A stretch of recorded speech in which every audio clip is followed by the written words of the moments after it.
देवगणाः पितरश्चोपासते तया माम् अद्य मेधयाग्ने मेधाविनं कुरु। गुरु ब्रह्मा गुरु विष्णुः गुरुरेव महेश्वरः गुरुः साक्षात् परं ब्रह्म तस्मै श्री गुरवे नमः। नीलाचल निवासाय नित्याय परमात्मने बलभद्र सुभद्राभ्यां जगन्नाथाय ते नमः। सदाशिव समारम्भां शंकराचार्य मध्यमाम् अस्मदाचार्य पर्यन्तां वन्दे गुरु परम्पराम्। परम सम्माननीयाः व्यासश्री परिवारस्य महामान्याः सदस्याः भगवत्याः शारदाम्बिकायाः अपार करुणया अपि च भगवद्विधानां विदुषां परम श्रद्धया व्यासस्य व्याख्यानमालायाः अयं कार्यक्रमः इदानीं यावत् व्याहतः अस्ति। तत्र बहवः विद्वांसः अत्र आगत्य स्वकीयं विचारम् अपि च स्वसमुषि उद्भासिताम् एव शारदां प्रकाशितवन्तः।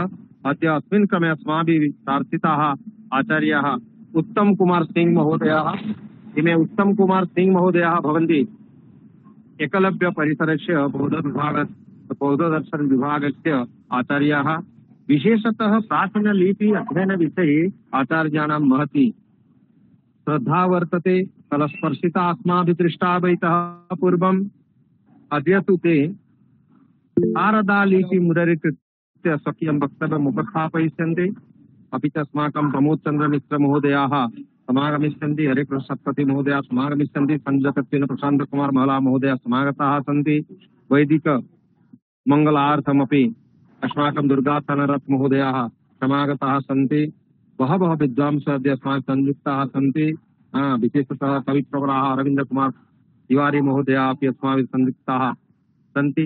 अन्येपि बहवः गवेषकाः आचार्याः सन्ति। इदानीम् अहम् अनुरुन्धे अस्माकम् आचार्याः शृङ्गेरीतः दुर्गाधनरथ महोदय वैदिकमङ्गलचरणेन एव कार्यक्रमं प्रारम्भः।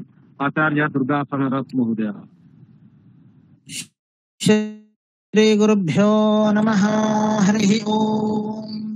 अध्यवोचदधिवक्ता प्रथमो दैव्योऽभिषक् अहेकश्च सर्वान् जम्भयन् सर्वाश्च यातु धान्यो धराचिः परासुव असौ यस्ताम्रो अरुण उत बभ्रस्सु मङ्गलाः ये चैनग्नो रुद्रा अभितो दिक्षसरिताः सहस्रशो वैशाखो एळयीमहे असौ यो असर्पतिनीदगिरीवो विलोहितः उदैनं गोपा अदृश्रन्नदृश्रन्नुदहार्यः सद्रष्टो मृगलयातिनः नमोऽस्तु नीलग्रीवाय सहस्राक्षाय मीलुषे अथो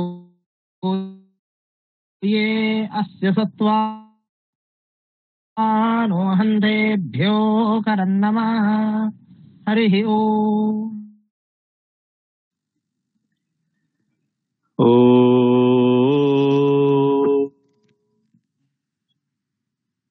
नीलाचल निवासाय नित्याय परमात्मने बलभद्र सुभद्राभ्यां जगन्नाथाय ते नमः। अभिमान्याः महर्षि वेदव्यास राष्ट्रीय प्राच्य विद्या गवेषणा केंद्र पक्षतः समायोजितायाः भारतीय ज्ञान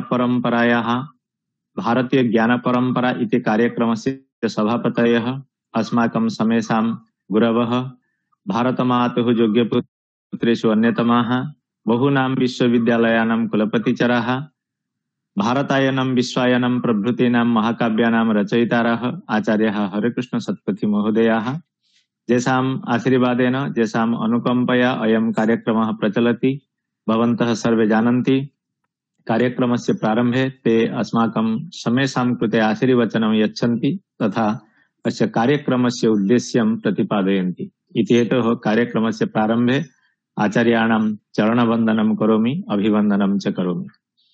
पुनश्च अस्माभिः सह ये सन्ति अस्माकं समेषाम् आचार्याः कवितल्लजाः कविकोकिलाः नैकेषु शास्त्रेषु कृतभरि परिश्रमाः साक्षात् सरस्वती जेषां कंठे विराजते ते भवन्ति अस्माकं समेषां प्रातस्मरणीयाः आचार्याः प्रमोदचन्द्र मिश्र महोदयाः, जे अत्र उपस्थितानां समेषां कविता माध्यमेन स्वागतं कुर्वन्ति। तेषामपि कार्यक्रमस्य प्रारम्भे अहं स्वागतं करोमि, तेषां चरणवन्दनं करोमि। भवन्तः जानन्ति अस्माकं समन्वयकाः ये भवन्ति ते भवन्ति छात्रवत्सलाः। छात्राणाम् उपकारार्थं ते दत्तप्राणाः सन्ति। ते सदैव नूतनं नूतनं कार्यक्रमम् आनीय छात्राणाम् उपकाराय यतन्ते। इति हेतोः तेषां महोदयानाम् अपि अहं कार्यक्रमस्य प्रारम्भे अभिवन्दनं करोमि, स्वागतं च करोमि। इमे इदानीम् उज्जयिन्यां वर्तन्ते, तथापि यथा कार्यक्रमस्य कोऽपि बाधः न स्यात् तदर्थं ते सर्वम् आयोजनं कृत्वा तत्र कार्यं कुर्वन्ति। इति हेतोः व्यासश्री परिवारपक्षतः अत्र तेषाम् अहं स्वागतं करोमि। पुनश्च अस्य कार्यक्रमस्य निर्विघ्न परिसमाप्त्यर्थं शृङ्गेरी प्रदेशतः ये प्रति रविवासरम् अस्माभिः सह उपस्थाय वैदिकमङ्गलाचरणम् आचरन्ति ते भवन्ति अस्माकम् अनुजकल्पः दुर्गाशरणरथ महोदयाः। तेषामपि अत्र कार्यक्रमस्य प्रारम्भे स्वागतं करोमि। महदिदं सौभाग्यम् अद्य अस्माकम् आमन्त्रणं स्वीकृत्य अद्य आधारपुरुषत्वेन ये अत्र उपस्थिताः सन्ति ते अस्माकं समेषां परिचिताः। यतोहि इतः पूर्वं ते शारदालिपि विषये तत्र विषयम् उपस्थापितवन्तः। यथा भवन्तः श्रुतवन्तः अस्माकं समन्वयक महोदयाः उपस्थापितवन्तः। इमे एकलव्य परिसरे कार्यं कुर्वन्ति। वस्तुतः बौद्ध दर्शने एतेषां महती गतिः विद्यते, अपि च लिपि शास्त्रम् अधिकृत्य इमे कार्यं कुर्वन्ति। इति हेतोः अस्माकं शोधछात्राणाम् अत्र ये मार्गदर्शकाः सन्ति तेषां समेषां तत्र शारदा लिपि विषये कथं ज्ञानं वर्धेत तदर्थं ते अत्र विषयम् उपस्थापयिष्यन्ति। इति हेतोः व्यासश्री परिवारपक्षतः तेषामपि अहं स्वागतं करोमि, अभिवन्दनं च करोमि। भवन्तः जानन्ति कार्यक्रमस्य प्रारम्भे अत्र ये सर्वे विद्वांसः संयोजिताः सन्ति तेषां समेषां स्वागतार्थम् इदानीम् अहम् अनुरुन्धे अस्माकम् आचार्यान् प्रमोदचन्द्र मिश्र महोदयान् ते अत्र उपस्थितेभ्यः समेभ्यः स्वागतं कुर्वन्तु इति। आचार्यः।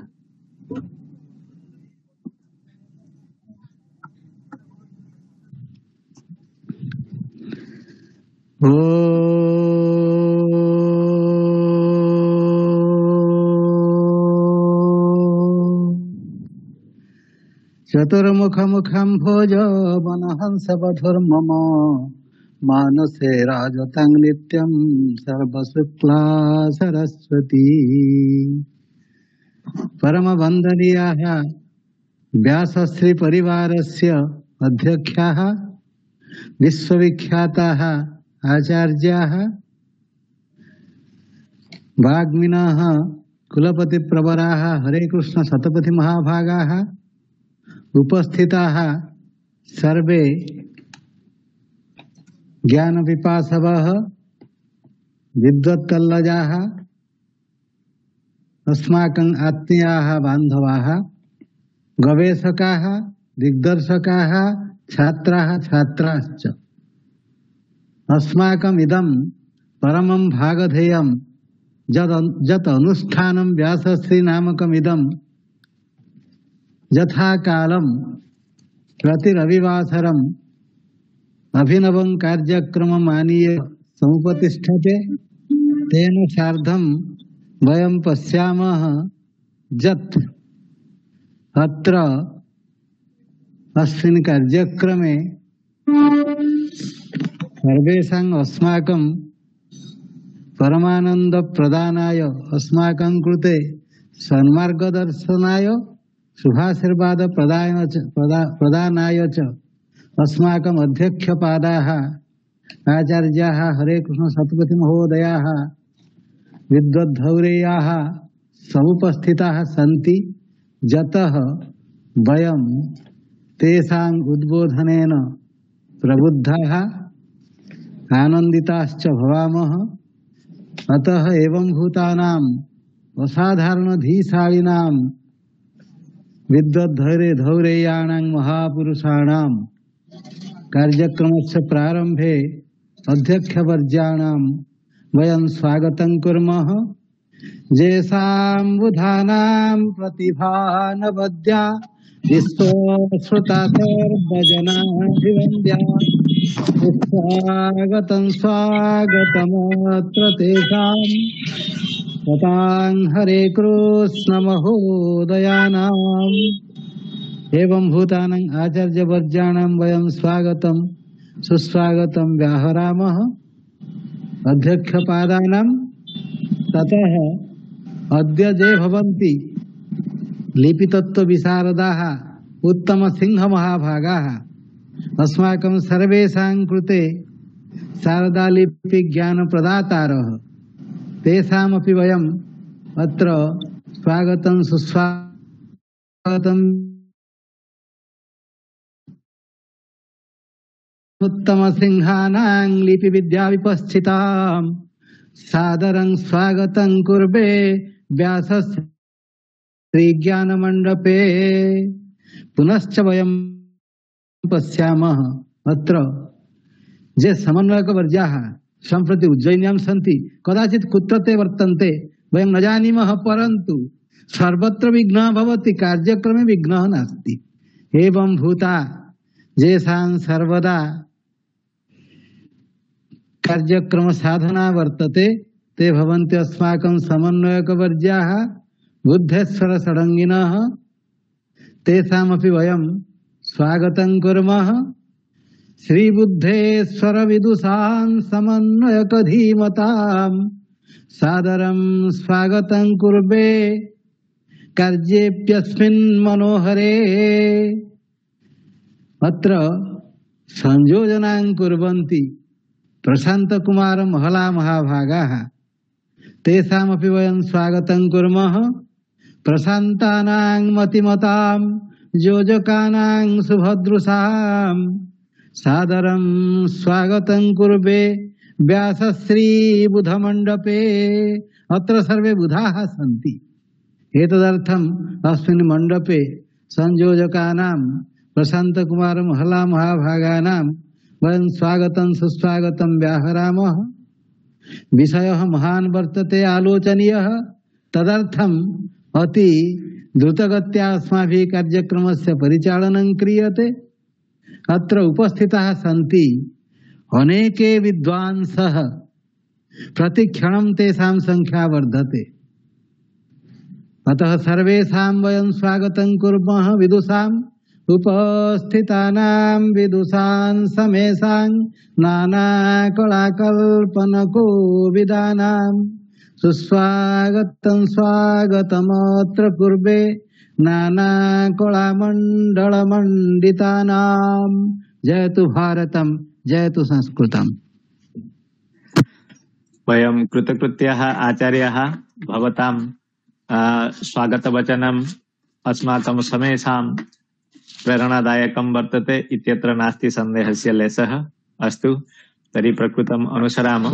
मन्ये अस्माकं सभापतयः कार्यव्यस्तताकारणात् इदानीम् अस्माभिः सह संयोजिताः न सन्ति इति हेतोः वयं साक्षात् विषयप्रवेशं कुर्मः। यदा ते आगमिष्यन्ति तेषाम् आशीर्वचनं वयं स्वीकुर्मः। इदानीम् अहम् अनुरुन्धे अस्माकम् आधारपुरुषान् डॉक्टर उत्तम सिंह महोदयान् ते तेषां विषयम् उपस्थापयन्तु इति। अद्य तेषां विषय वर्तते शारदा लिपि विमर्श। महोदय।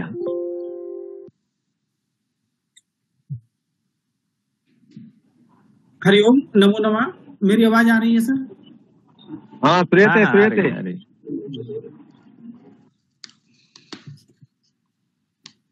या देवी सर्वभूतेषु शक्तिरूपेण संस्थिता नमस्तस्यै नमस्तस्यै नमस्तस्यै नमो नमः। सभा में उपस्थित समस्त विद्वज्जनों को सादर नमस्कार और सभी का स्वागत एवं अभिनंदन। आज का विषय है शारदा लिपि।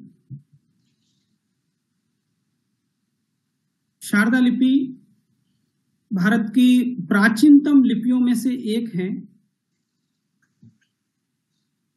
और यह ब्राह्मी लिपि से निसृत है। शारदा लिपि का उद्गम भी जो है ब्राह्मी से हुआ है, क्योंकि ब्राह्मी जो है भारत की समस्त लिपियों की जननी है और शारदा भी। तो इस प्रकार से हम शारदा लिपि को लेकर के लगभग 6ठी 7वीं शताब्दी तक पहुंच सकते हैं कि जो है वहां से इसके साक्ष्य मिल रहे हैं। इससे पहले के भी कुछ साक्ष्य मिलने का जो है कहा जा रहा है। जो गिलगिट और तुर्फान की जो मैन्युस्क्रिप्ट्स हैं उनमें भी कुछ शारदा के भूर्ज पत्र जो है मिले और वो जो है 6वीं शताब्दी से भी पहले के हैं। ये शारदा लिपि बाएं से दाएं लिखी जाती है और इसके अक्षर स्थूल हैं, इसलिए इसको स्थूलाक्षरी के नाम से भी जाना जाता है। लेकिन पाठ शुद्धि की दृष्टि से शारदा लिपि की पांडुलिपियां बड़ी ही महत्वपूर्ण मानी जाती हैं, क्योंकि ये इसमें जो है प्रारंभ में इसका खूब चलन था और संस्कृत के ग्रंथ इसमें लिखे गए और विशेष रूप से भूर्ज पत्रों पर। बाद में जब नागरी आई तो नागरी में उनको शारदा से लिप्यंतरित किया गया, लेकिन प्रारंभ में शारदा में ही संस्कृत के ग्रंथ लिखे जा रहे थे। तो अभी भी जो शारदा की मैन्युस्क्रिप्टें मिलती हैं उनके पाठ शुद्धता की दृष्टि से अन्य लिपियों की, विशेषकर नागरी लिपि की पांडुलिपियों से तो अधिक प्रामाणिक माने जाते हैं। जिस प्रकार से ग्रंथ लिपिबद्ध जो है पांडुलिपियां के पाठ प्रामाणिक होते हैं, ग्रंथ लिपि के भी कई बार पाठों को, किसी ग्रंथ की पांडुलिपि के पाठों को सुधारने के लिए शारदा लिपिबद्ध पांडुलिपियों का सहयोग लेना पड़ता है। प्रोफेसर भट्ट जी ने भी जो है इसका ग्रंथ लिपि की पांडुलिपियां भी ली और उनमें भी कुछ पाठ भेद थे ग्रंथ लिपिबद्ध पांडुलिपियों में, जिनको शारदा लिपि की पांडुलिपियों से ठीक किया। तो इससे हमें पता चल जाता है कि शारदा लिपि बड़ी ही महत्वपूर्ण लिपि है। इसके पाठ जो हैं अधिक शुद्ध हैं। यह विशेष रूप से कश्मीर की लिपि है और इसीलिए शायद इसका नामकरण शारदा ऐसा पड़ा हो। कश्मीर को जो है शारदा प्रदेश भी कहा जाता है और कश्मीर में 13वीं 14वीं शताब्दी में यह लिपि राजकाज के जो है मतलब राजकीय लिपि थी। प्रशासनिक कार्य भी इस लिपि में होते थे, लिखे जाते थे। जो भी आदेश होते थे वो इस लिपि में लिखे जाते थे। तो इसे हम कश्मीर की लिपि कह सकते हैं, अर्थात कश्मीर से निकली हुई लिपि। और अभी भी इससे जो कुछ लिपियां निकली हैं कश्मीर की, अभी भी जो लिपि है गुरुमुखी आदि लिपियां इसी से निकली है। तिब्बती लिपि भी इसी से निकली है। नागरी लिपि में को जो है शारदा लिपि की छोटी बहन के रूप में जाना जाता है। तो शारदा शायद नामकरण शारदा प्रदेश में इसका प्रयोग होने के कारण हुआ होगा, क्योंकि कश्मीर जो है में शारदा मंदिर पुराना है, शारदा पीठ है, शारदा प्रदेश उसे कहते हैं और वहां के लिपि होने के कारण इसका नाम शारदा लिपि ऐसा पड़ा हो। और सरस्वती माता के जो है, क्योंकि जो है पढ़ने लिखने का काम जो है माता सरस्वती जी से जुड़ा हुआ है और वो जो है शारदा का प्रतीक है, शायद इसलिए भी शारदा ऐसा नाम पड़ा। मैं एक स्क्रीन शेयर करता हूं और इसके कुछ विशेषताओं को हम विशेष रूप से जानेंगे। उसके बाद फिर हम शारदा लिपि के स्वर एवं व्यंजन वर्णों का भी अभ्यास करने का प्रयास करेंगे।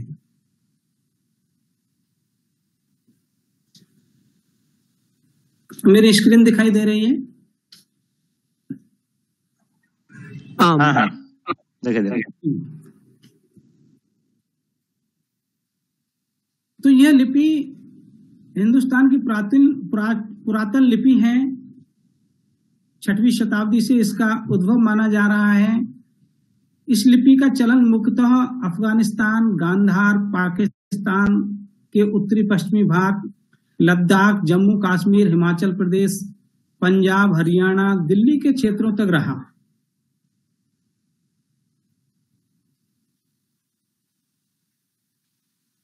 और इनमें शारदा लिपिबद्ध जो है एक पुरातन लेख सराहा की प्रशस्ति है, जिसकी लिपि लगभग 9वीं शताब्दी के आसपास की है। मार्तंड का शिलालेख भी अति विस्तृत और प्राचीनतम है। यह लेख महाराजा अवंती वर्मा के शासनकाल का है, जो लगभग 8वीं शताब्दी के उत्तरार्ध में लिखा गया। इसकी लिपि भी अत्यंत सुंदर और पूर्ण विकसित लिपि है और तत्कालीन मुद्राओं पर भी इस लिपि के अक्षर लिखे हुए मिलते हैं। कश्मीर के संग्रहालय में शारदा लिपिबद्ध जो है राजकीय प्राचीन मुद्राओं का अपार कोश विद्यमान है।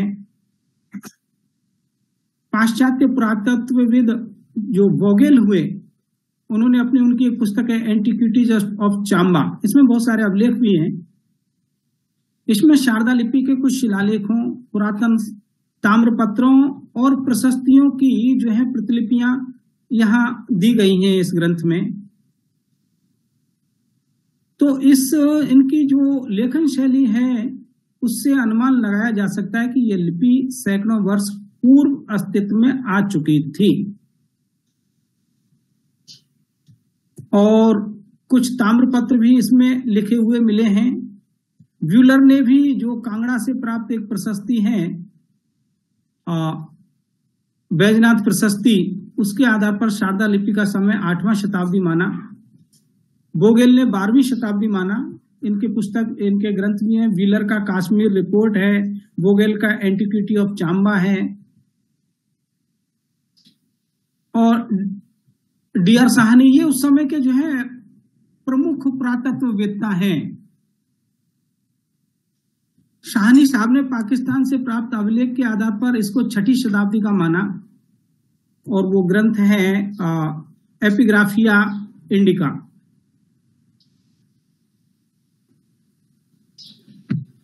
उसी प्रकार से भूषण कुमार कोलडेम्बी ने 7वीं शताब्दी का उत्तरार्ध माना। जापान में एक होर्यूजी विहार है, बौद्ध विहार, वहां से भी जो है शारदा लिपि की पांडुलिपि मिली है। एक ग्रंथ है, बौद्ध ग्रंथ है उशनीश विजय धारिणी। तो इसकी जो है ताड़पत्रीय ग्रंथ के अंतिम पत्र पर शारदा लिपि की संपूर्ण वर्णमाला लिखी हुई मिलती है। तो अनुमान है कि यह पत्र लगभग 5वीं शताब्दी के उत्तरार्ध से 6ठी शताब्दी के पूर्वार्ध का होगा। तो एक प्रकार से हम लगभग 6ठी शताब्दी तक ये पहुंच जाते हैं कि 6ठी शताब्दी के आसपास शारदा लिपि चलन में आ गई थी। यानी जैसे ही जो है ब्राह्मी लिपि का चलन खत्म हो रहा है, वैसे ही शारदा लिपि चलन में आ रही है। और ये उत्तरी ब्राह्मी के जो उत्तरी दक्षिणी प्रवाह हैं, उनमें से उत्तरी प्रवाहों में ये लिपि जो है विकसित होती है। जैसा मैंने बताया कि गिलगिट, तुर्फान आदि स्थानों पर शारदा लिपिबद्ध अत्यंत प्राचीन हस्तप्रतिमाएं मिली और इनमें काफी जो है अभिलेख भी हैं, जिनमें चांबा का अभिलेख, कांगड़ा का अभिलेख, कटक का शिलालेख, काष्टावार शिलालेख, जयसिंह कालीन शिलालेख, तापर का प्रस्तर शिलालेख, विजयेश्वर का शिलालेख, कपटेश्वर शिलालेख, खुनमू शिलालेख, पुष्कर का शिलालेख आदि प्रदान है, जो कश्मीर के संग्रहालय में ये सभी जो है अभिलेख कश्मीर के संग्रहालय में अभी विद्यमान हैं। तो इनसे ये पता चलता है कि लगभग 15वीं शताब्दी के आसपास सर्वत्र ये लिपि प्रचलित थी। राजकीय कार्यों में भी ये चलन में थी। कल्लण ने भी जो है राजतरंगिणी में कई जगह उल्लेख किया है। यह लिपि विशेष रूप से कश्मीर में विकसित हुई। प्राय संस्कृत बांग में शारदा लिपि में ही लिखा गया। कश्मीर को शारदा देश या शारदा मंडल के नाम से जाना जाता है। आज भी यहाँ के ग्रंथागारों में इस लिपि के निबद्ध हस्तप्रतों को संजो कर रखा है। समय समय पर भारत आने वाले जो हैं विदेशी विद्वान इस लिपि में निबद्ध अनेक ग्रंथों को अपनी लिपियों में लिप्यंतरित भी करते रहे हैं और उन लिप्यंतरित की हुई प्रतियों को भी साथ में लेकर के गए। कुछ विद्वान मूल प्रतियों को भी लेकर के गए। हेनसांग फाइयान भी कश्मीर में जो है काफी समय रहे और उन्होंने शारदा लिपि को सीखा और शारदा लिपि में से पांडुलिपियों को अपनी लिपि में लिप्यंतरित भी किया।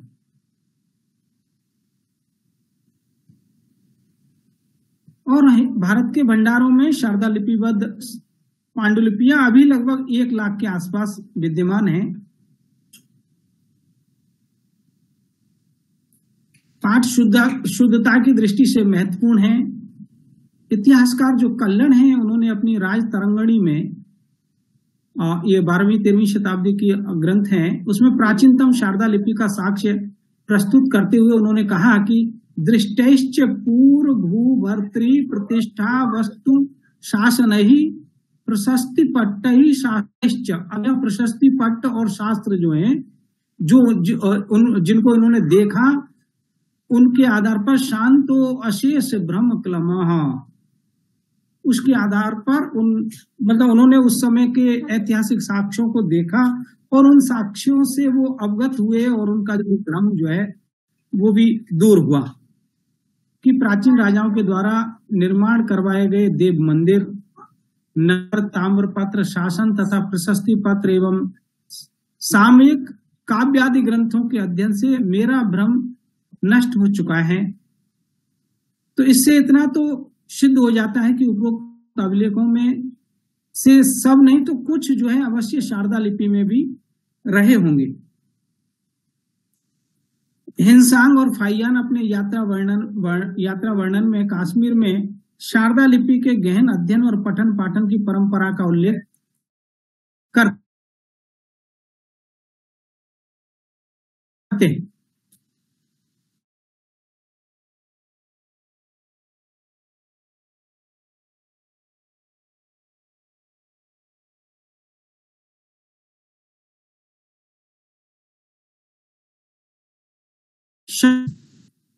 और जिस पर 87 सूत्र निबद्ध हैं। लगभग 7वीं शताब्दी में भुर्ज पत्र पर लिखी हुई अभिज्ञान शाकुंतलम की भी पांडुलिपियां जिनका मैं उल्लेख कर रहा था, बसंत भट्ट जी ने जिनके आधार पर अपना कार्य किया है, मिली है। अल हिंद के जो एक ग्रंथ है उसकी रचना है कार है अल बरूनी 10वीं शताब्दी में। उन्होंने भी अपने इतिहास में कश्मीर की लिपि शारदा का उल्लेख सिद्ध मातृका के रूप में किया है कि कश्मीर में एक सिद्ध मातृका चलन में थी। उनका मानना है कि यह लिपि कश्मीर, मध्य देश तथा वाराणसी में प्रचलित थी। मालवा में नागर लिपि का चलन था और 10वीं शताब्दी में वो कह रहे हैं मालवा प्रदेश में नागरी लिपि थी और उस समय कश्मीर तथा वाराणसी शिक्षा के प्रमुख केंद्र थे। चीन देश के तांग साम्राज्य के इतिहास में भी कश्मीर की लिपि शारदा का उल्लेख हुआ, जो इसे अत्यंत प्राचीनता की ओर लेकर के जाता है। और इसी से फिर जो है शारदा लिपि से नागरी और नागरी से फिर देवनागरी लिपि निकली है। उसके अलावा शारदा लिपि से टाकरी, डोगरी, गुरुमुखी, पंडवानी, चंदवानी, भटाक्षरी, पावुची, महाजनी तथा तिब्बत की भोट लिपि भी इससे निकली। अब देखिए विदेश की जो लिपि है उसका भी जो है इससे निस्सरण हो रहा है। अतः इस लिपि को उपरोक्त समस्त लिपियों की जननी कहा गया। लेकिन आज स्थिति यह है कि इसके जानने वाले बहुत कम रह गए। इस लिपि में लिखे हुए बहुत सारे नष्ट हो गए। तो शारदा लिपि के नाम की हम लोग चर्चा कर चुके हैं कि जो है ये शारदा प्रदेश की लिपि होने के कारण कश्मीर को शारदा देश भी कहा जाता था, इसलिए शायद ये ऐसा नाम पड़ा। एक पाश्चात्य पुरातत्वविद एसवी शातदा ने अपनी पुस्तक कश्मीर वोकेबुलरी जो है ये लंदन से संस्करण इसका निकला, उल्लेख किया है कि शारदानंदन नामक किसी विद्वान ने कश्मीरी भाषा को लिखने के में इस लिपि का प्रयोग किया, यानी कश्मीरी भाषा को लिखने हेतु उन्होंने इस लिपि का प्रयोग किया। ठीक है, तो जो है शायद वो जो है इसलिए जो है इसका नाम शारदा पड़ा। लेकिन यह अनुमान वैसे ही है जैसे कि नागरी लिपि के नामकरण में के विषय में लोग कहते हैं कि भाई नागर जाति के ब्राह्मण लोग जो है ज्यादा लिखने पढ़ने का काम करते थे, इसलिए शायद नाम ये नागरी पड़ गया। तो ये ज्यादा ऑथेंटिक जो है ये नहीं लग रहा है, लेकिन एक विद्वान ने ऐसा कहा है। राय बहादुर पंडित गौरीशंकर हीराचंद ओझा ने अपनी प्रसिद्ध कृति जो भारतीय प्राचीन लिपि माला है, उसमें शारदा देश में उत्पन्न एवं विकसित होने के कारण ही इस लिपि का नाम शारदा लिपि होना ऐसा उचित कहा है। पाश्चात्य विद्वान डॉक्टर व्यूलर, M.A. स्टोन, इन्होंने भी इस लिपि के शारदा देश में प्रचलित होने के कारण इसका नाम शारदा पड़ा ऐसा कहा है। खैर अभी भी इसमें शोध के लिए काफी संभावनाएं हैं। ये नामकरण किस आधार पर पड़ा होगा, इस पर भी एक काफी जो है रिसर्च हो सकता है। तो गवेषकों के लिए गवेषणा का विषय है, उसमें इस पे भी गवेषक विचार करेंगे। अब हम शारदा लिपि की कुछ विशेषताओं को देख लेते हैं। तो यह लिपि ब्राह्मी, नागरी ग्रंथ तथा अन्य भारतीय लिपियों की तरह ही बाएं से दाएं लिखी जाती है। तो पहली विशेषता यह है कि ये लेफ्ट टू राइट लिखी जाती है और इसमें नागरी की तरह शिरोरेखा का भी चलन है। लेकिन ब्राह्मी और ग्रंथ लिपियों में शिरोरेखा नहीं होती, लेकिन इसमें शिरोरेखा है। और देवनागरी लिपि के साथ अत्यंत साम्य भी है। बहुत सारे अक्षर इसके नागरी से देवनागरी से मिलते जुलते हैं। दरअसल शारदा लिपि की जो संयुक्त अक्षरों की जो लेखन क्रिया है ना, वो कठिन है और शायद इसीलिए ये जब नागरी लिपि चलन में आ गई तो शारदा लिपि में लेखन धीरे धीरे कम भी हुआ, क्योंकि वो संयुक्त अक्षरों के कई सारे नियम हैं। हलंत्यम के भी कई काटा और न म है, वो उनमें हलंत्य अलग तरह से लगेगा, दूसरे अक्षरों में हलंत्य चिन्ह अलग तरह से लगेगा। कुछ अक्षर ऐसे हैं जिनमें रेफ लगने पर वो जो है ऊपर सिर्फ स्पेस खाली छोड़ दिया जाता है और नीचे में पूरा अक्षर लिख दिया जाता है। तो ऐसे बहुत सारे नियम होने के कारण जो लैयाओं को उन नियमों को याद करके रख पाना कठिन रहा होगा। साथ में पढ़ने वालों के लिए भी जो इसको पढ़ने में कठिनाई महसूस होती रही होगी, इसलिए जो जब नाग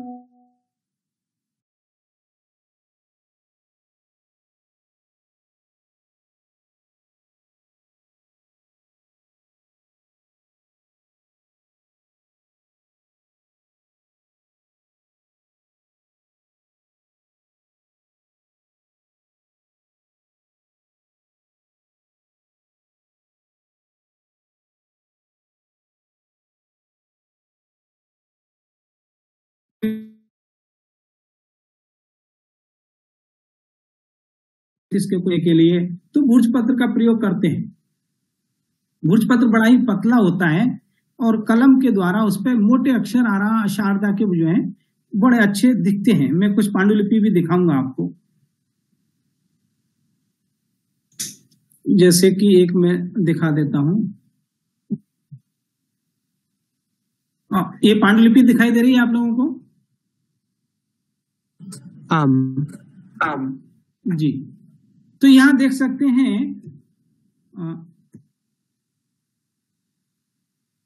ये शारदा लिपि लिखी हुई है, भुर्ज पत्र पर है। भुर्ज पत्र दरअसल लंबाई में अधिक होता है, चौड़ाई में भी अधिक होता है ताड़पत्र से। और ये जो है ऋग्वेद संहिता ग्रंथ है, भंडारकर ओरिएंटल रिसर्च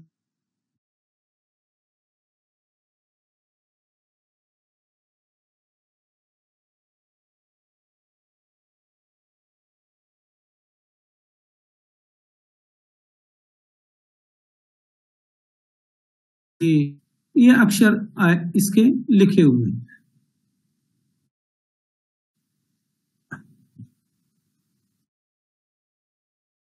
ओके, उसके अलावा एक और पांडुलिपि में दिखाता हूं, ये आप देख सकते हैं।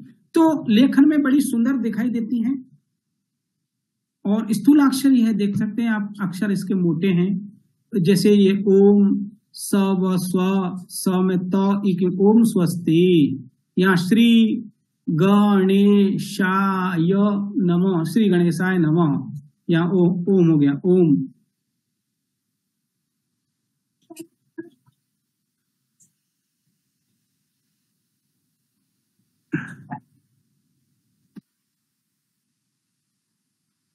तो ये स्थूलाक्षरी है, मोटी कलम द्वारा अक्षर लिखे जाते हैं। हस्तनिर्मित कागजों पर भी ये लिखी गई। कश्मीर तथा पंजाब की राजकीय कार्यक्रमों और कार्यालयों में भी ये प्रयुक्त हुई है। राज की लिपि कह सकते हैं। गिलगिट से प्राप्त प्राचीनतम पांडुलिपियां अनुमानित वो दूसरी तीसरी शताब्दी की हैं। उनमें भी कुछ शारदा लिपिबद्ध जो हैं।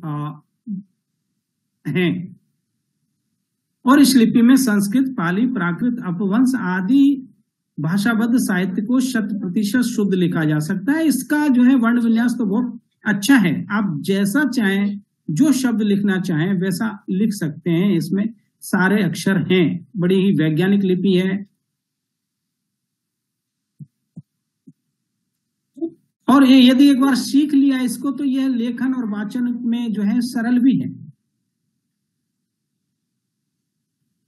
और प्राचीन ग्रंथों के अगर कोई समीक्षात्मक संपादन कर रहा है, यदि पांडुलिपियों पर आप शोध कर रहे हैं, तो यदि कोशिश करना चाहिए कि उस ग्रंथ की एक शारदा लिपि की भी पांडुलिपि मिल जाए, तो आपके जो पाठ हैं अधिक शुद्ध हो सकते हैं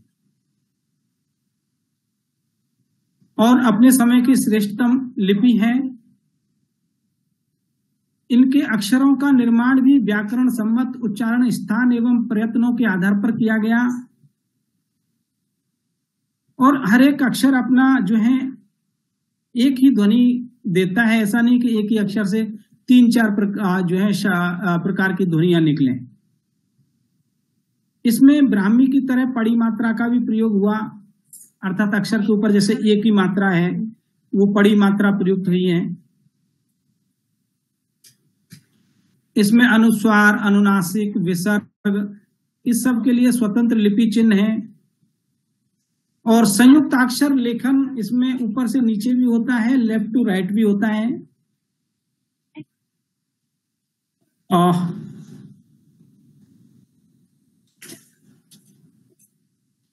तो इसके कुछ अक्षरों का संयुक्त अक्षरों का लेखन विधान ब्राह्मी ग्रंथ और नागरी तीनों से मिलता जुलता है। ऊपर से नीचे भी लिखे हुए मिलते हैं, लेफ्ट टू राइट भी लिखे हुए मिलते हैं, पड़ी मात्राएं भी प्रयुक्त मिलती हैं। रेफ युक्त वर्णों के लेखन हेतु एकाधिक विधान इसमें देखने को मिलते हैं। रेफ जो उन अक्षरों पर मिलता है तो वो कई विधान हैं रेफ के।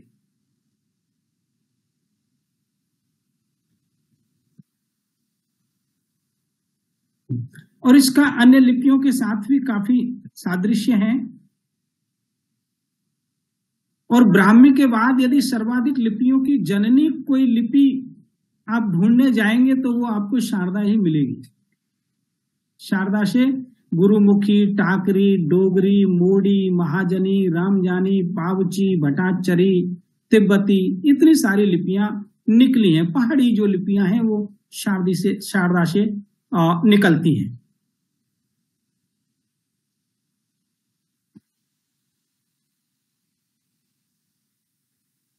और इस लिपि को सीख करके प्राचीन नागरी लिपि को और जैन नागरी को बड़े सरलता पूर्वक सीखा जा सकता है।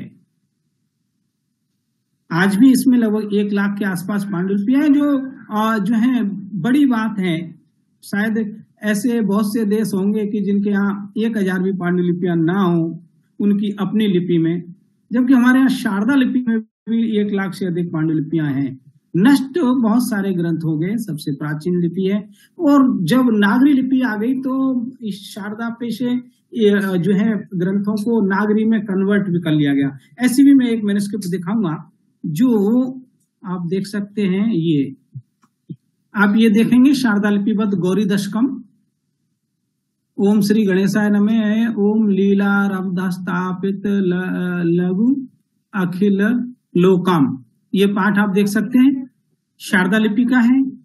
यही पाठ मुझे एक नागरी लिपि की मैन्युस्क्रिप्ट मिली, ये लगभग 13वीं शताब्दी के आसपास की है, और सेम वही पाठ यहाँ है। शायद रोटेट नहीं होगा ये, अच्छा हाँ हो जाएगा। आप देखिए ये लीला रवद स्थापित लुप्ताखिल लोकाम योगातीतैर योगी भीर। ओके, लीला रवद ये तो वहां गणेशाय नमः था या भवान्यै नमः लिखा। ओके, इतना तो अधिकार लिप्यंतर का है, क्योंकि उसने एक लिपि से दूसरी लिपि में कन्वर्ट कर रहा है। तो ये एक बड़ा अच्छा उदाहरण आप देख सकते हैं कि वो जो पांडुलिपि लगभग 13वीं शताब्दी की है, ये लगभग 16वीं 17वीं शताब्दी की पांडुलिपि है जो नागरी लिपि में है। लेकिन वही पाठ जो शारदा वाला पाठ ही है, लीला रवद स्थापित लुप्ताखिल लोकाम। अब आप उन्हें देखिए, ओम लीला रवद स्थापित लुप्ताखिल लोकाम लोकातीतो तीतैर।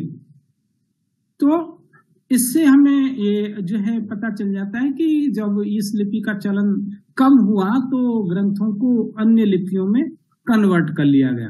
अब हो सकता है वो नागरी लिपि के पाठों में कहीं कुछ गलतियां लिप्यंतर करने वाले से हो गई हो। उन पाठों को अगर सुधारना है तो आपको फिर ये शारदा लिपि की यदि पांडुलिपि मिल जाए तो वो आपके जो पाठ वेद निकल करके आ जाएंगे, आपके पाठों को आप शुद्ध कर सकते हैं। ओके, तो ये शारदा लिपि का थोड़ा सा मैंने जो है उद्भव और विकास की चर्चा की। अभी हम शारदा लिपि की वर्णमाला देख लेते हैं। अब मैं बोर्ड पर लिख करके भी बताऊंगा, जैसे ये अ आ ई उ री री री ए री दीर्घ ए आई ओ औ अंग अ, ये स्वर वर्ण है। तो मैं स्क्रीन शेयर को बंद करता हूं और इन अक्षरों को हम लोग लिख करके जरा अभ्यास कर लेंगे।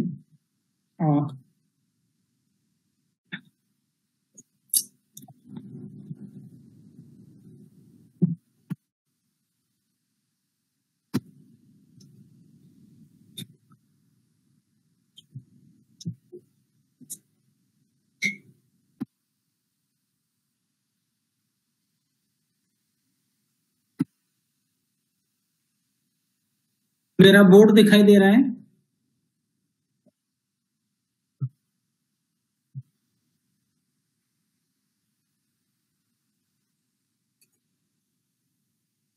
यस सर, दिखाई दे रहा है सर।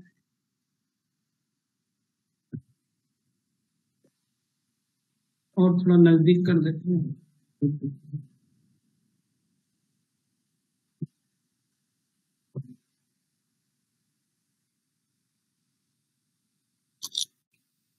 जहां नहीं दिखाई दे अक्षर तो बताइएगा, मैं कोशिश करूंगा शायद, क्योंकि हमारे यहाँ अंधेरा हो गया है और मैं यहाँ नॉर्थ ईस्ट में हूँ, अंधेरा जल्दी हो जाता है, तो हो सकता है लाइट की वजह से कहीं अक्षर दिखने में कठिनाई हो तो मुझे बताइएगा, मैं थोड़ा उसको कोशिश करूंगा ठीक करने की। तो पहला जैसे अ लिखते हैं, बोर्ड दिखाई दे रहा है मेरा? हाँ हाँ दिखाई दे रहा है जी, क्लियर है। आप दूसरे जी। तो ये जो अ है ये हमें दो प्रकार से मिल जाता है। एक तो देखिए इसमें शिरोरेखा तो है, ठीक है, तो आप इस प्रकार से ये अ जैसा ही बनाइए, लेकिन यहां से वापस जाकर के आप का प्रकार ये है। तो ये तो आपका देवनागरी से मिलता जुलता ही है, ठीक है। एक अ और मिलता है, वो है ये ऐसे सिरोरेखा लगाया आ और पीछे स्टैंडिंग लाइन खींचा और यहाँ पे एक ऐसा मो जैसा बनाया ऐसा, ओके।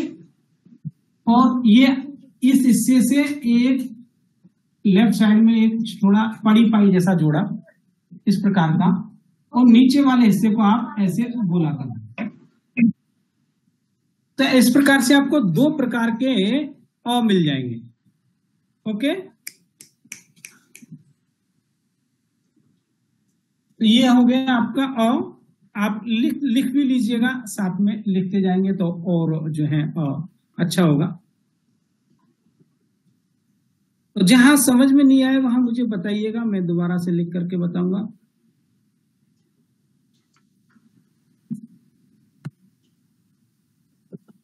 ओके, फिर आ, दीर्घ आ।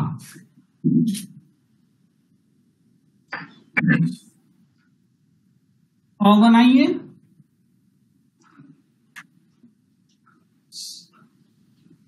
इस प्रकार से अ बनाइए। ये फिर सिरोरेखा पीछे जा सकती है, ओके।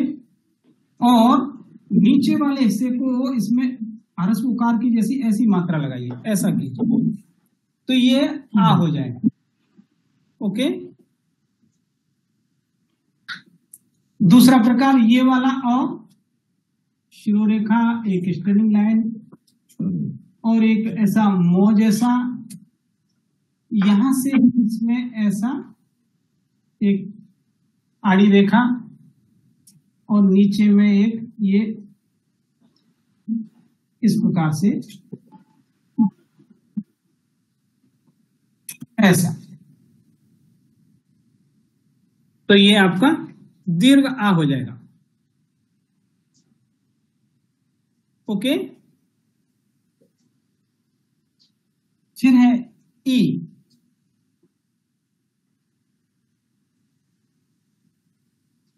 और जो ई है, ऐसा एक गोला बनाइए पहले सर पे और फिर इसको लेफ्ट से ऐसे घुमाइए ऐसा, और यहां एक ऐसा चिन्ह बनाइए, एक उसके ऊपर एक उड़ता हुआ पक्षी जैसा।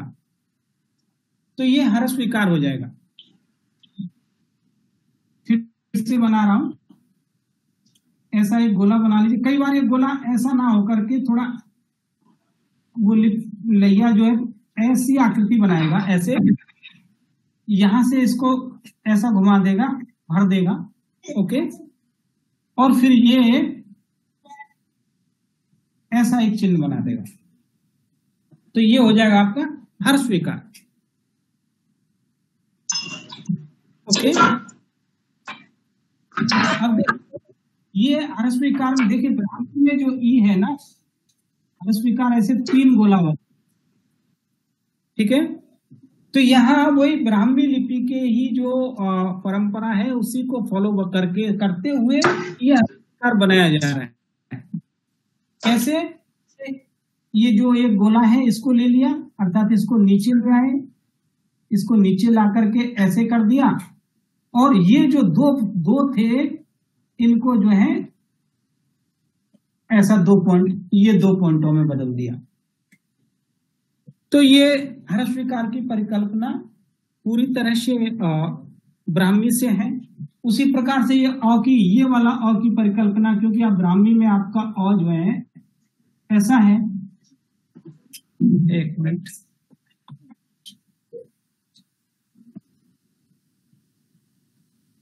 ब्राह्मी का अ ऐसा है, तो यहीं से उन्होंने इस वाले ऊपर वाले हिस्से को लिया, शिरोरेखा लगा दिया, ओके। नीचे वाले हिस्से को इसे यहां से हटा करके यहां जोड़ दिया, ठीक है। और यहां पर थोड़ा सा ये गोला कर दिया, ये प्राथमिक स्वरूप आ गया। और इसको और थोड़ा अच्छा बनाने के लिए यहां से इसको थोड़ा सा मौ आकार जैसा दे दिया, ऐसा ऐसे जोड़ दिया, ऐसा हो गया। इस प्रकार से शायद ये ब्राह्मी से जो है शारदा तक ये अ पहुंचा होगा। ओके, ई हो गया। अब दीर्घ ई,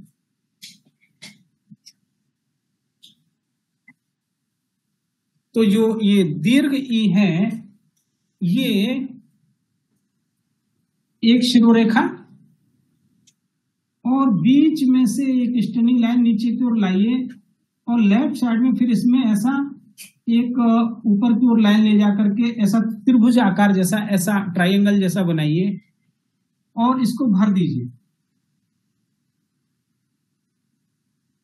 ये ओके, ये भर दिया और इसके ऊपर दो ये गोला, ये हो गया आपका दीर्घिकार। तो शायद ये परंपरा भी ब्राह्मी से ही आई, क्योंकि ब्राह्मी लिपि में जो है दीर्घ ई ऐसा 4 गोला वाला है, ऐसा है। शायद नहीं दिख रहा क्या? अभी दिखाई दे रहा है जी। तो ब्राह्मी लिपि में जैसे ये 4 गोला वाला ई है, तो इन्होंने ऊपर के ये नीचे वाले 2 गोले को शिरोरेखा में बदल दिया, ऊपर वाले दोनों को ऐसे ही रहने दिया और नीचे में ये ट्राइंगल त्रिभुज जैसा जोड़ करके दीर्घी बनाया। एक दीर्घिकार और मिलता है, वो ऐसा, ये जो ब्राह्मी का जो ह्रस्व विकार है, ये पूरा ही शिरोरेखा, नीचे एक स्टैंडिंग लाइन, लेफ्ट साइड में ले जाकर के ट्राइंगल, ऐसा। ओके, तो इतने प्रकार से आपको ये दीर्घिकार मिल जाएगा। यहां तक किसी को कोई समस्या है?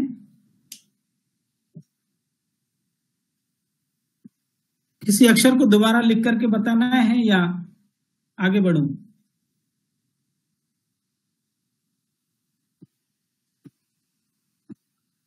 ओके, तो ये तो आ ई उ ई हो गया। फिर है ह्रस्व उकार।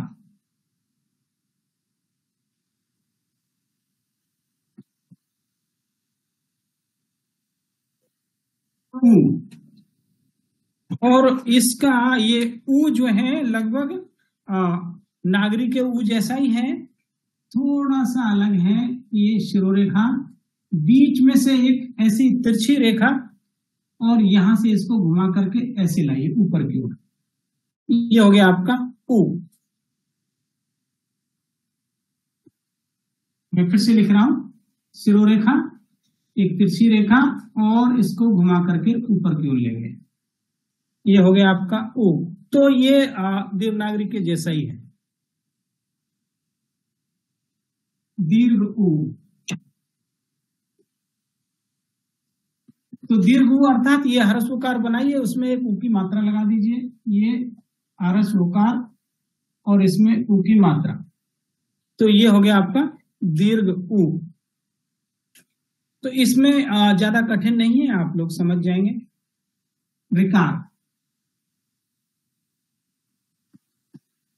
और जो रिकार है वो ऐसे एक पहले स्लीपिंग लाइन बनाइए ऐसा, और यहाँ लेफ्ट जो हिस्सा है यहां से इसको ऐसे ऊपर की ओर ले जाकर के नीचे लाइए और नीचे ला करके इसको फिर राइट साइड में ऐसे मोड़िए, इसको गोला कर दीजिए। ओके, तो ये हो जाएगा आपका रिकार। दूसरा ऐसा भी है, सिर्फ ये स्लीपिंग लाइन और यहां से एक नीचे की ओर लाए और ऐसे राइट साइड में मोड़ दिए। इस प्रकार का भी रिकार आपको मिलेगा, लेकिन ऑथेंटिक स्वरूप ये है, यहाँ पर जब ये जो है ऐसे राइट टू लेफ्ट आकर के ऐसे ये गोला होता है और ये नीचे आकर के फिर राइट साइड में मुड़ता है। ये हो गया आपका रिकार। दीर्घ रिकार, तो दीर्घ रिकार करने के लिए पहले ह्रस्व रिकार बनाइए। देवनागरी में भी ऐसी परंपरा है, नागरी में भी ऐसी परंपरा है, उसी में एक रिकार की री की मात्रा लगानी होती है। तो आपने रिकार बनाया, एक स्लीपिंग लाइन, इसको लेफ्ट साइड से मोड़ करके नीचे की ओर गए और राइट साइड में ऐसे मोड़ दिया और यहां से फिर एक ऐसा अर्धचंद्राकार जैसा आकृति इसमें जोड़िए, तो ये हो जाएगा आपका दीर्घ रिकार। उसी प्रकार से इसको भी दीर्घ रिकार करना है तो ये री बनाया और ये दीर्घ री, एक प्रकार से नागरी लिपि का 9 नंबर जैसा।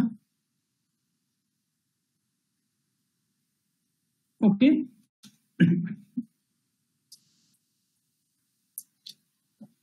तो ऊ री री, फिर री देख लेते हैं।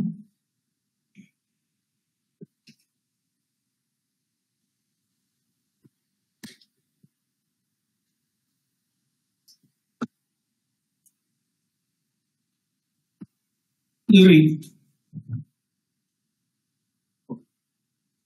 तो ये जो रिकार है ये पहले आपको एक ऐसा ये एक नंबर जैसा बनाना है। ये बना करके आप यहां से फिर एक शिरोरेखा को लेफ्ट टू राइट लेकर के जाइए, ऐसा। ओके, और बीच में यहां एक छोटी सी फिर स्टैंडिंग लाइन खींचिए, ये, और इसमें अंग्रेजी के एस जैसा ऐसे जोड़िए, ये। तो ये आपका रिकार हो जाएगा। मैं फिर से बना रहा हूं, यानी कि एक ये सीधी रहेगी, एक गोला बनाया, सीधी नीचे की ओर एक स्टैंडिंग लाइन और यहां से एक स्लीपिंग लाइन ऐसा, फिर यहां बीच में एक छोटी स्टैंडिंग लाइन और यहां पर ये अंग्रेजी के एस जैसा ऐसा जो, तो ये आपका ये हो जाएगा आपका रिकार। ओके, दीर्घ री, तो ये रिकार बनाना है, ये गोला करके एक नंबर जैसा शिरोरेखा, बीच में एक स्टैंडिंग लाइन, अंग्रेजी के एस जैसा ये जोड़ा, और यहां ये जो हिस्सा है इस हिस्से में आप एक गोला बनाइए ऐसा,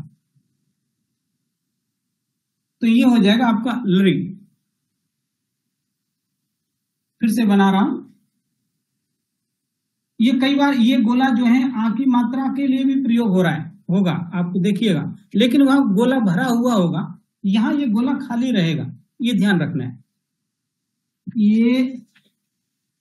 ये चिन्ह बनाया, एक तो एक नंबर जैसा शिरोरेखा लगाया, बीच में एक स्टैंडिंग लाइन बनाया और ऐसा एस जैसा जोड़ दिया, और यहां तो इतना तो रिकार हुआ, यहां पर गोला किया, तो ये हो गया आपका दीर्घ री। ओके, फिर है ए, और जो ए है वो 2 प्रकार से बन रहा है, ए बी। एक तो ऐसा एक ये गोला वाला एक नंबर जैसा ये बनाइए। ओके, बनाया, शिरोरेखा को लेफ्ट टू राइट लेकर के गए ऐसे, और जहां पे ये खत्म हो रहा है वहीं से नीचे की ओर लाइए और फिर वापस ले जा करके यहां जोड़ दीजिए, तो ये आपका ये हो जाएगा अंग्रेजी के एन जैसा। दूसरा ये प्रकार है, एक स्टैंडिंग लाइन, एक स्लीपिंग लाइन, और यहां से पीछे से ला करके ऐसे जोड़ दीजिए, ऐसा भी मिलेगा। तीसरा ये ऐसा, पीछे जो है ट्राइंगल जैसा। तो इतने प्रकार से आपको ये मिल जाएगा, लेकिन ये वाला अधिक ऑथेंटिक है, ये जो पहला। ओके, जैसे जैसे बाद में जो है ये जो आगे का ये गोला है धीरे धीरे लोप होता चला गया और ये दूसरी परंपरा आ गई। ए हो गया, फिर है आई। आई को भी मैं यही लिख देता हूं, दिखेगा आपको, थोड़ा नीचे कर देता हूं। ओके, तो जो आई बनाने के लिए अब हमें ये बनाना है।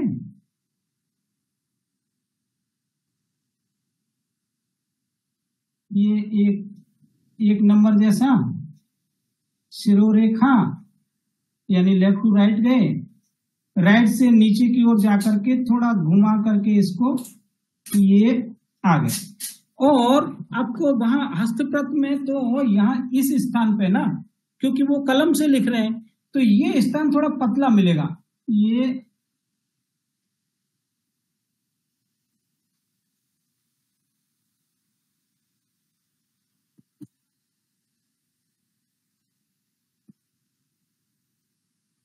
ऐसा आप देख सकते हैं। यहां वो जो है जब मोड़ देते हैं इसको तो वो कलम जो है थोड़ी घूमती है, तो ये हिस्सा जो है स्वतः ही पतला हो जाता है। ओके, ये बनाया। ए के ऊपर एक की मात्रा लगाना है और एक की मात्रा यहां ऐसा, ये पड़ी पाई जैसा है ऐसा। अब हो गया आपका आई। दूसरे ए में भी मैं लिख करके बता देता हूं, एक स्टैंडिंग लाइन, स्लीपिंग लाइन, और ये गए और इसको ला करके यहाँ राइट साइड में जो से ला करके लेफ्ट में जोड़ा, ये बनाया। इसके ऊपर एक ये स्लीपिंग लाइन लगा दिया, आई। ओके, या फिर ये वाला ये ऐसे भी आप बना सकते हैं, ऐसा एक एन जैसा बना लीजिए और इसको ये जोड़ दीजिए, इसके ऊपर ये लगा दीजिए एक ही स्लीपिंग मात्रा। जैसे आपको के लिखना है तो क्या होगा, ये आप क बनाएंगे, या क ऐसा है वो दोनों तरफ गोल है, उसके ऊपर एक ही मात्रा लगा दीजिए तो ये हो गया के। ओके, तो ये एक ही मात्रा है आई। अब है ओ औ।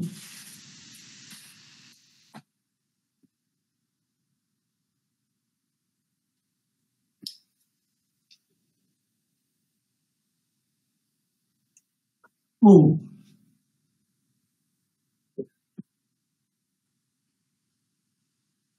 और जो ओ है यहां पे भी ये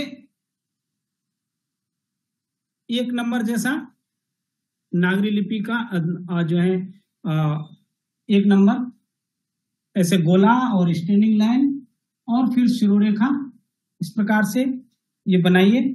और यहां से ही जहां आपकी शिरोरेखा खत्म होगी, जैसे ये इतना शिरोरेखा खींच के गए, यहीं से वापस ला करके वो जैसा बनाया और इसको यहां जोड़िए, ये हो जाएगा आपका ओ। मैं दोबारा से बनाता हूं, ये एक ये चिन्ह बनाया, शिरोरेखा लगाए और यहीं से ये ऐसे घुमा करके ये इसके साथ जोड़िए, इतना ये हो जाएगा आपका ओ। और एक रूप लिख देता हूं, ये ऐसा ओ। और आपने देखा होगा वो ओम ऐसा लिखा हुआ था, ये ओम हो गया। यहां जो चंद्र बिंदु है ये उल्टा लगता है, आजकल देवनागरी में ऐसे लिखते हैं, लेकिन शारदा लिपि में ऐसा है। ओके, तो ये ओम हो गया ऐसा, ओम। ये जी कोई किसी ने हैंड रेज किया है? अच्छा नहीं, ठीक है। कहीं कुछ प्रश्न हो तो पूछिएगा, जरूर बताइएगा। ओ औ। तो औ लिखने के लिए भी आपको पहले ओ ही बनाना पड़ेगा, यानी कि एक गोला, एक स्टैंडिंग लाइन, एक स्लीपिंग लाइन, और यहां से आपने ऊ बनाया और इसको ऐसे जोड़ दिया।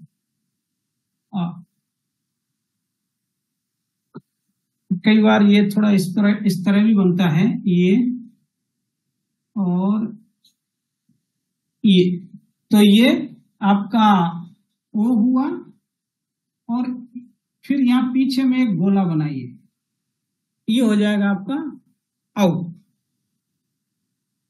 ओके, तो जैसे कि हमने ली को दीर्घ करने के लिए क्या किया था,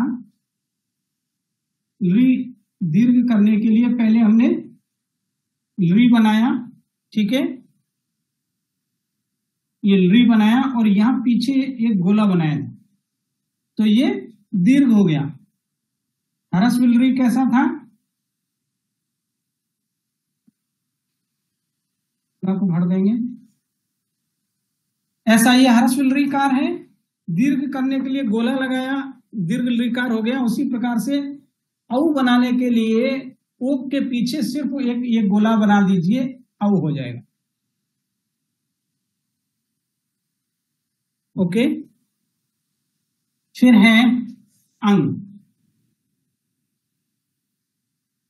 तो अ बनाइए, पहला तो ये अ है ऐसा, अ अनुस्वार, नीचे में गोला कीजिए, ये हो गया अंग।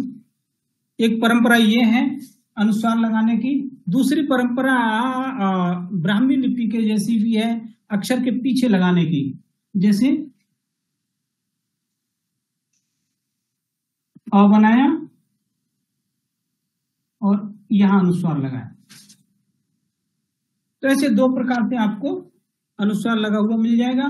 दूसरा अ जो है आपको ये वाला अगर मिल गया तो ये इस प्रकार से लगा होगा। इतने 2-3 प्रकार से आपको अंग मिल जाएगा, अर्थात अनुस्वार देवनागरी के जैसा ही है। अह विसर्ग, तो विसर्ग भी यहाँ वही अक्षर के पीछे 2 गोला है, तो आपने अ बनाइए, एक थोड़ा बड़ा बना लेता हूं,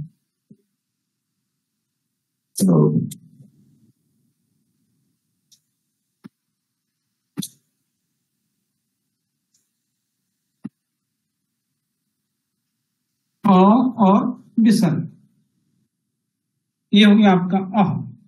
या फिर ये वाला अ होगा तो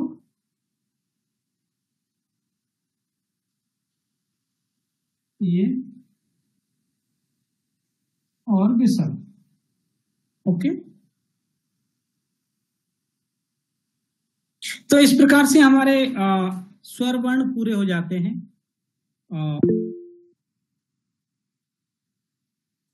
व्यू ग्रांड हैंड, हाँ किसी का एक प्रश्न है, कोई हैंड रेज किए हैं, विवेक गर्ग जी। सर मुझे ए और आई के बीच में अभी भी थोड़ा कंफ्यूजन है। जी जी जी जी, मैं फिर से बता रहा हूँ। सर इसमें री में भी और कोई भी श्रृंखला रहती है कि जैसे आपने अम और आ में बताई है 2 तरह के, एक तो म जैसा एक अ जैसा है, जी जी, री में भी ऐसा कोई और 2-3 रहते हैं क्या, कैसे ही है? बस ये ऐसा ही है, लिरी में ऐसा ही है। तो मेरे देखने में नहीं आया, फिर भी हम कुछ मैन्युस्क्रिप्ट देखेंगे, यदि यहाँ कुछ अलग होगा तो मैं बताऊंगा। अभी आपका ए आई, ए और आई, तो देखिए जो ए है एक प्रकार से ऐसा है कि आप ऐसा एक गोला बना करके एक स्टैंडिंग लाइन खींचिए। ओके, और इसमें लेफ्ट टू राइट लेकर के जाइए, यहां से वापस ला करके आप इसको ऐसे मोड़ते हुए यहां जोड़िए। टिप पे जोड़ना है जी, कि ये जैसे ए है तो ए वो नीचे आ रहा है, तो इसको हम कहीं भी जोड़ सकते हैं कि ऊपर टिप पे जोड़ना है? नहीं, ऊपर में यहाँ जुड़ेगा। ओके जी, दूसरा प्रकार ऐसा है कि एक स्टैंडिंग लाइन, दूसरी स्लीपिंग लाइन, यहां से नीचे की ओर आधी दूरी तक लाए और यहाँ से ऐसे जोड़ दिए, अंग्रेजी के एन जैसा, है ना? ठीक है जी।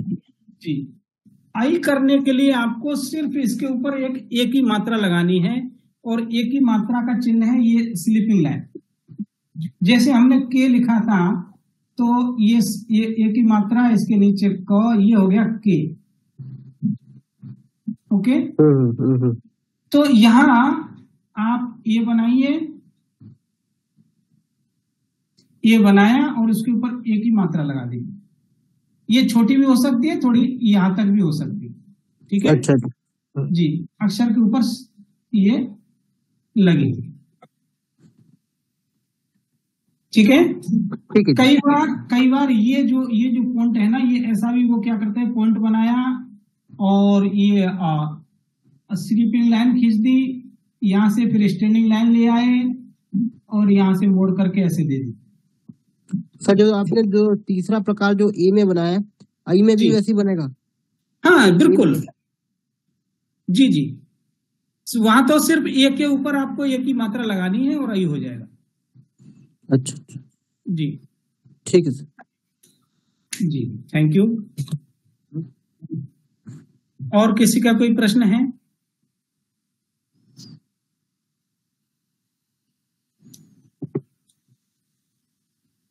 तो ये सारे स्वर हो गए ना अपने? जी जी, स्वर वर्ण पूरे हुए, और व्यंजन वर्णों को हम लोग कल पढ़ेंगे क्योंकि समय काफी हो गया है। अभी तक जो हमने आज चर्चा की है, इसके संबंध में यदि कोई प्रश्न है तो आप पूछिए। Sir, जी जी जी almost sir. all letters are writing from right to left. Yes, Isn't it? Left to right. Left to right. Yes. Okay. तो एक क्यूरियोसिटी एक और थी कि जो जी। गुरुमुखी का जो ओम है वो भी के शारदा से निकला है? हाँ, शारदा लिपि से, गुरुमुखी शारदा से निकली है। एक बार दोनों में अंतर करके बताइए, मुझे ध्यान नहीं आ रहा उसका। गुरुमुखी का ओम, गुरुमुखी का तो मुझे नहीं ध्यान में आ रहा है। शारदा लिपि का मैं आपको बताया ओम, ऐसा ये ओ, पहले आपको ओ बनाया, ये आपका ओ हो गया, उसके ऊपर ओ उल्टा चंद्राकार करके ये करिए तो ओम हो जाएगा। हाँ सर अब ध्यान आ गया। उसमें जी। एक ओंकार जब लिखते हैं तो यही मात्रा जो है उसको अलग कर देते हैं, तो ऊ जैसा दिखता है, और ये जो आपने जो सीधे डंडी जो खींची उसको अलग करके एक ओंकार लिखते हैं। जी जी, हाँ, तो आप देखिए, जो लिपि किसी भी लिपि से दूसरी लिपि निकल रही है तो स्वाभाविक है कि कुछ परिवर्तन तो होंगे ही, लेकिन आधार वहीं से जो है लिया गया है। कुछ आपको 50% उसमें सामने दिखाई देगा। जी धन्यवाद। जी धन्यवाद।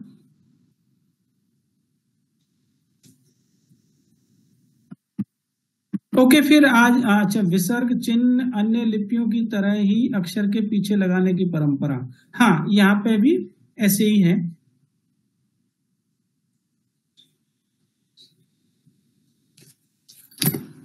और किसी का कोई प्रश्न? रफ तरीके से गाड़ी की कंडीशन में ली हुई है, इन्होंने कुछ पसंद करके कंडीशन बहुत अच्छी से गाड़ी उसको रफ चला।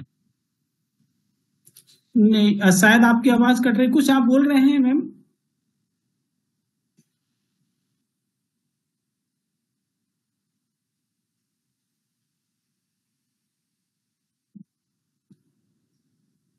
ठीक है उत्तम जी।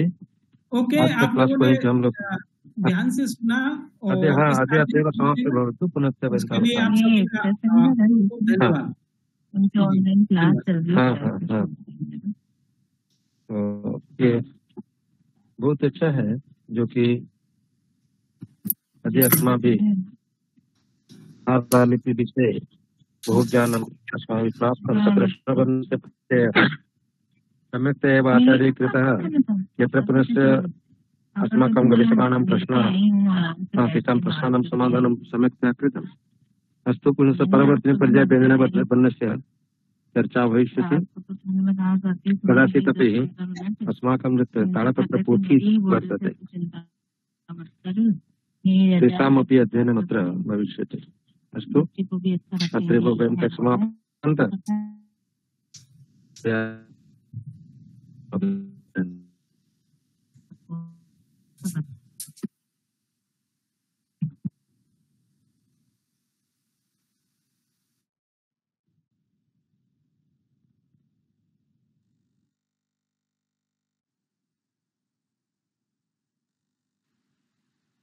अत्यन्तं विज्ञानप्रदमेव। धन्यवादाः।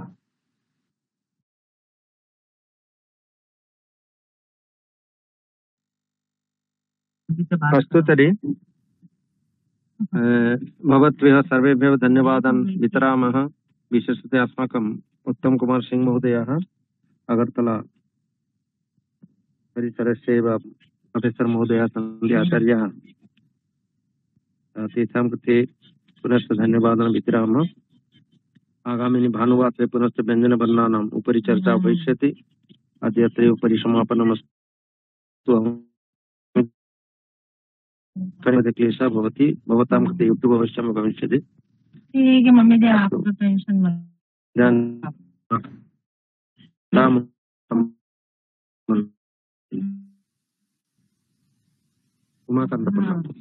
सर सुधांशु शेखर सर जुड़े हुए हैं। सुधांशु शेखर जी बीएन मंडल यूनिवर्सिटी से हैं। अभी मैं जुड़े हुए हैं, बीएन मंडल यूनिवर्सिटी से हैं सर ये, और वहाँ ओएसडी हैं बीसी साहब के। बीएन मंडल विश्वविद्यालय में बहुत काम कर रहे हैं डॉक्टर सुधांशु।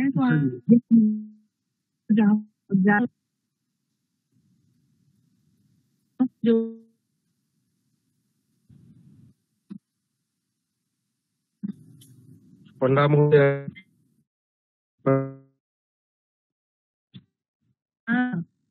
हरि ओम श्री गुरुभ्यो नमः।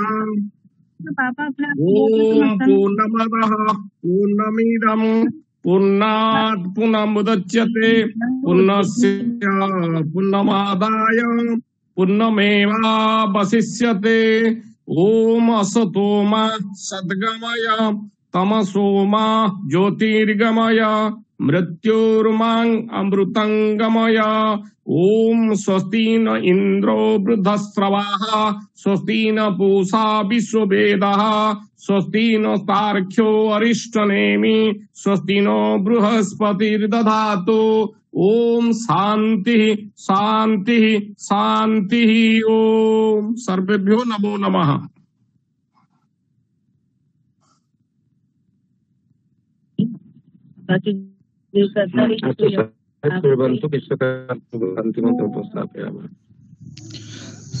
सर्वे भवन्तु सुखिनः सर्वे सन्तु निरामयाः सर्वे भद्राणि पश्यन्तु मा कश्चित् दुःखभाग् भवेत्।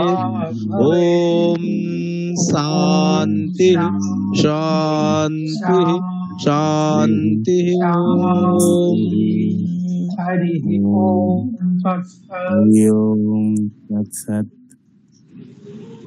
जयतु भारतम, जयतु संस्कृतम, जयतु व्यापायनम, जयतु अनुसंधान।